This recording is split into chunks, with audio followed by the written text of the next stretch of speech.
ఈరోజు ఇప్పుడు జరిగిన ఈ యొక్క పుష్పయాగం గొప్పగా చెప్పుకుంటాం కాదు, నభూతో నభవిష్యతి. అంటే స్వామివారికి, సూర్యనారాయణ స్వామివారికి ఏ క్షేత్రంలో కూడా జరిగిన పుష్పయాగం మన క్షేత్రంలో జరిగిందని మనం కళాకంటిగా చెప్పుకోవచ్చు. ఎందుకంటే సూర్యనారాయణ స్వామి వారిని ఆరాధించిన వెంకటేశ్వర స్వామికి మనం పుష్పయాగం ఎలా చేస్తామో, మరి వెంకటేశ్వర స్వామి ఆరాధించిన సూర్యనారాయణ స్వామి కూడా చేయాలిగా. మీ అందరికీ తెలుసా, సూర్యనారాయణ స్వామి కలియుగంలోకి వచ్చి మొట్టమొదటిగా 12 సంవత్సరాలు తపస్సు చేసింది ఎవరికి అంటే సూర్యనారాయణ స్వామి వారికి. తిరుచానూరులో ఇప్పుడు కూడా అలివేలు మంగాపురంలో పద్మపుష్కరిణికి ఎదురుగా వెంకటేశ్వర స్వామి విగ్రహం ఉంటుంది, 6 అడుగుల విగ్రహం.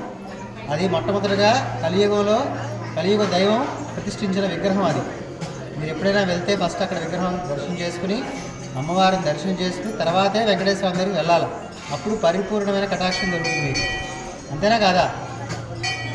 స్వామివారే స్వయంగా చెప్పారు, వెంకటేశ్వర స్వామి స్వయం నారాయణ అయ్యి ఉండి సవిత్రు సూర్యనారాయణ స్వామి వారిని ఈ కలియుగంలో అందరూ కూడా పూజించాలి. ఎందుకు అంటే ఈ కలియుగంలో మహాదారిద్ర్యంతో వస్తారంట.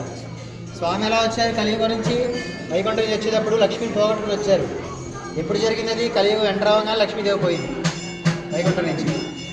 వైకుంఠ విరక్తాయ స్వామి పుష్కరిణి తటే, వైకుంఠంలో విరక్త చెంది స్వామి పుష్కరిణి తటిలో వచ్చారన్నమాట స్వామివారు.